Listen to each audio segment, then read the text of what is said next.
আসসালামু আলাইকুম। সুপ্রিয় শিক্ষার্থী, আমার চ্যানেলে আসার জন্য আপনাদেরকে অনেক অনেক শুভেচ্ছা ও স্বাগতম। তো ভিউয়ার্স, আজকে অ্যাডোবি ফটোশপ 7.0 এর একটি গুরুত্বপূর্ণ প্রজেক্ট নিয়ে আলোচনা করব। তা হলো নতুন চুল দ্বারা কাস্টম ব্রাশ টুল তৈরি করে তা দ্বারা টাক মাথায় নতুন চুল তৈরির পদ্ধতি। তো ভিউয়ার্স, আপনি যদি আমার আগের ভিডিওগুলি না দেখে থাকেন তাহলে অবশ্যই দেখে নেবেন। দেখার জন্য এভাবে যে কোনো একটি ব্রাউজারে ঢুকে ইউটিউবে এসে সার্চে যদি লেখেন AM digital DIGITAL digital channel CHANNEL লিখে ইন্টার দিলে আমার এরকম একটি ডিসি লোগো দেখতে পাবেন। উক্ত লোগোতে ক্লিক করলে আমার এই চ্যানেলের ভিতরে নিয়ে আসবে। সেখানে ভিডিওসে ক্লিক করে আপনি আমার পূর্বের সকল ভিডিও পেয়ে যাবেন। তো আমি এটি ক্লোজ করে দিলাম। আর এই চলতি ভিডিওর উপরে থাকা আই বাটনে ক্লিক করেও আপনি আমার আগের পর্বটি দেখে নিতে পারেন। চলুন কথা না বাড়িয়ে মূল কাজ শুরু করা যাক। তো এজন্য আমার ডেস্কটপে থাকা অ্যাডোবি ফটোশপ 7.0 তে ক্লিক করে ওপেন করলাম। এরপর আমরা প্রথমে নতুন চুল তৈরি করব। এজন্য file click, new click, preset size custom নির্ধারণ করে এখান থেকে আমরা wide 64 px, height 64 px, resolution 300, mode RGB, contents white রেখে আমরা ওকে করে দিলাম। তাহলে আমাদের এরকম ছোট একটি আর্টবোর্ড আসবে। আসার পরে আমরা এই ব্রাশ টুলে ক্লিক করব। ব্রাশ টুলে ক্লিক করার পর আমরা এখান থেকে সফট রাউন্ড 65 আমরা এই প্যাটার্নটি নির্ধারণ করে এরপরে আমরা উপরে এই মুডকে আমরা করে দিব ডিজলভ। তারপরে আমরা ওপাসিটি করে দিব 100% এবং ফ্লো হলো 10% করে আমরা এই আর্টবোর্ডের ভিতরে একটা ক্লিক করব। ক্লিক করলে আমাদের এরকম কালো বিন্দু ছোট ছোট এরকম অনেক এভাবে দেখা যাবে। এরপর আমরা এখান থেকে ইরেজারে ক্লিক করে এখান থেকে আমরা হার্ড রাউন্ড 3 এটি সিলেকশন করে এটিকে একটু বড় করে নিলাম। নিয়ে যেখানে কালো বিন্দু বেশি আছে সেখান থেকে একটু ঘষে আমরা এখান থেকে হালকা করে নিব। এখানে আমার একটু বেশি আছে, এখান থেকে আমি হালকা করে নিলাম। এভাবে করার পর তারপর আমরা এখানে ফিল্টারে ক্লিক, এখান থেকে ব্লার ক্লিক, তারপরে গাউসিয়ান ব্লার ক্লিক করার পর আমরা এই রেডিয়াসকে আমরা 0.5 এটি করে আমরা এখান থেকে ওকে করে দিব। তাহলে এই কালো বিন্দুগুলো দেখেন এরকম ঘোলা ঘোলা হবে। এরপর আমরা এখান থেকে সিলেক্ট ক্লিক, অল ক্লিক করলে এরকম আমাদের এই আর্টবোর্ডের সাইড দিয়ে এরকম একটি সিলেকশন আসবে। আসলে এরপর আমরা এই ব্রাশ টুল ক্লিক করার পর এডিট ক্লিক, এখান থেকে ডিফাইন ব্রাশ ক্লিক করে আমরা দেখেন তারা সরাসরি আমাদেরকে এই কাস্টম ব্রাশ টুলের একটা সংখ্যা দিয়েছে 63। আমরা এখানে ব্রাশের একটা নাম দিব। সাপোজ আমি লিখে দিলাম BB লিখে দিলাম সংক্ষেপে, দিয়ে আমি এখান থেকে ওকে করে দিলাম। তাহলে কিন্তু আমাদের একটি ব্রাশ তৈরি হয়ে গেছে। এখন আমরা এই উপরের এই ড্রপ ডাউনে যদি ক্লিক করি, ক্লিক করার পর আমাদের এই প্যাটার্নের এই অংশে দেখেন আমাদের এখানে যে 63 আমার এই টুলটি কিন্তু তৈরি হয়েছে, কাস্টম ব্রাশ টুল। এখানে যদি আমরা মাউস নিই দেখেন লেখা আসবে BB, আমি কিন্তু এই নামটি দিয়েছি। তো আমরা এটি ক্লোজ করে দিলাম। ক্লোজ করার পর মানে সেভ না করে আমি এটি ক্লোজ করে দিলাম। এরপর আমরা ফাইল ওপেন করব, যে ফাইলে কাজ করব ফাইল ওপেন। আমার ডেস্কটপে একটি ছবি আমি আগে থেকে রেখেছি, এটি আমি ওপেন করলাম। তো এজন্য আমরা এই উপরের অপশন বারে দেখেন এখানে এরকম একটা আইকন রয়েছে, টগল দ্য ব্রাশেস প্যালেট। আমরা এখানে ক্লিক করব। ক্লিক করার পর দেখেন তার নিচে লেখা রয়েছে ব্রাশ টিপ শেপ, এখানে ক্লিক করব।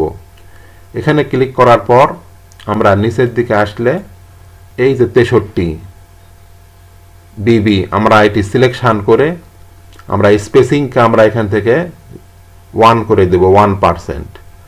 আর নিচের দিকে এসে আদার ডাইনামিক্স এখানে ক্লিক করে ওপাসিটি জিটার এভাবেই থাকবে। আর ফ্লো জিটার এখান থেকে আমরা কন্ট্রোলকে আমরা ফেড করে দিব এবং এটিকে আমরা করে দিব 80। এখান থেকে আমি 80 করে দিলাম, করে আমি এখানে বাইরে ক্লিক করলাম। এরপর আমরা এই ব্রাশ অপশনে ক্লিক করে এখান থেকে মুডকে আমরা করে দিব নরমাল,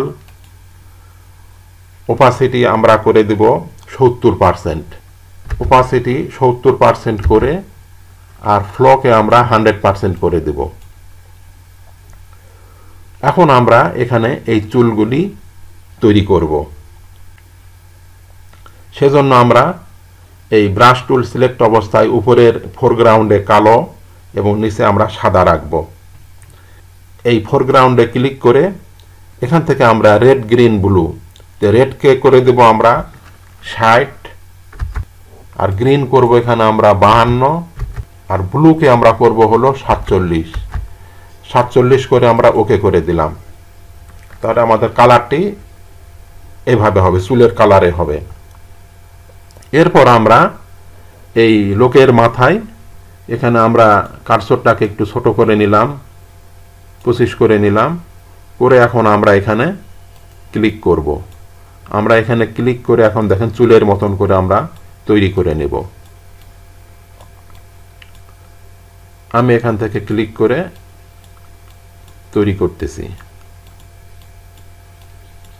এভাবে আমরা ক্লিক করে বিভিন্ন দিকে আমরা চুলের মতন করে তৈরি করে নিচ্ছি। তারপর আমরা এই সাইড দিয়েও এইভাবে দেব,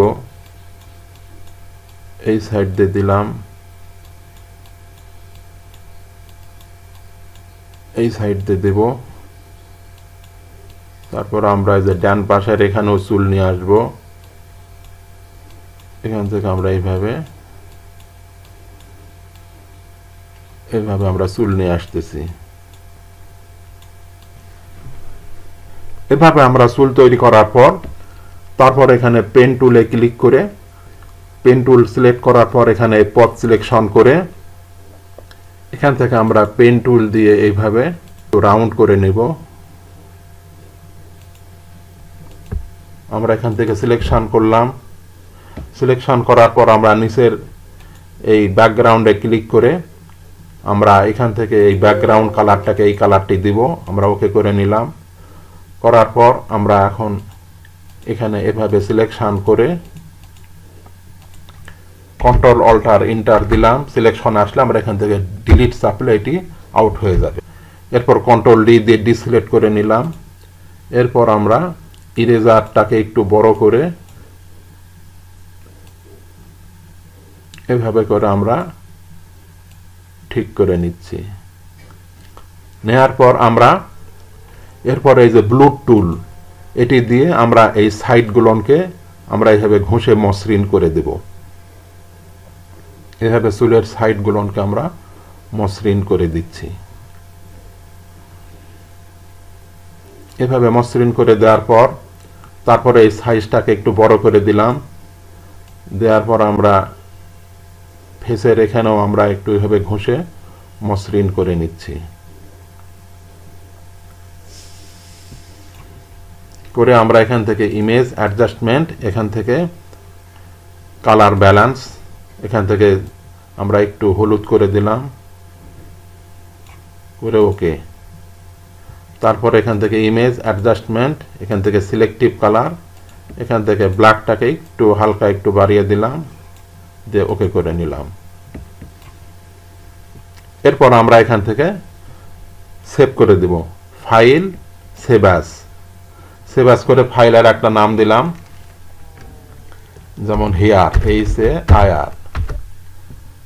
হেয়ার নাম দিলাম, দিয়ে আমরা এখান থেকে ডেস্কটপ মোড করে আমরা সেভ করে দিলাম। এটিকে আমরা লার্জ ফাইল করে ওকে করে দিলাম। এখন আমি যদি পূর্বের ফাইলটি নিয়ে আসি এখানে, এটি আমাদের পূর্বের ফাইল, এটি সিলেক্ট করে ওপেন করলাম। তো আমরা নতুন ফাইলকে ডানে নিয়ে আসলাম এবং পুরাতন ফাইলকে আমরা বাম সাইডে নিয়ে এখন আমরা দুটি ছবির পার্থক্য দেখেন। পূর্বের ছবিতে দেখেন টাক মাথায়, চুল খুব কম, আর এখানে আমরা সুন্দর করে চুল তৈরি করেছি। এভাবে করে কিন্তু আমরা নতুন চুল দ্বারা আমাদের ইচ্ছা মতন আমরা মাথায় কিন্তু আমরা চুল তৈরি করতে পারি। তো ভিউয়ার্স, আজকের মতো এ পর্যন্তই। ভিডিওটি দেখার জন্য অনেক ধন্যবাদ। ভিউয়ার্স, আপনি যদি আমার চ্যানেলে নতুন হয়ে থাকেন তাহলে পরবর্তী ভিডিওগুলি পাওয়ার জন্য চ্যানেলটি অবশ্যই সাবস্ক্রাইব করে পাশে থাকা বেল বাটনটি অন করে দেবেন। তাহলে আগামী ভিডিওগুলি আপলোড করার সাথে সাথে নোটিফিকেশন পেয়ে যাবেন। আর পূর্বে যদি সাবস্ক্রাইব করে থাকেন তাহলে অনেক অনেক ধন্যবাদ। সেই সাথে লাইক, শেয়ার ও কমেন্ট করতে ভুলবেন না। আল্লাহ হাফেজ।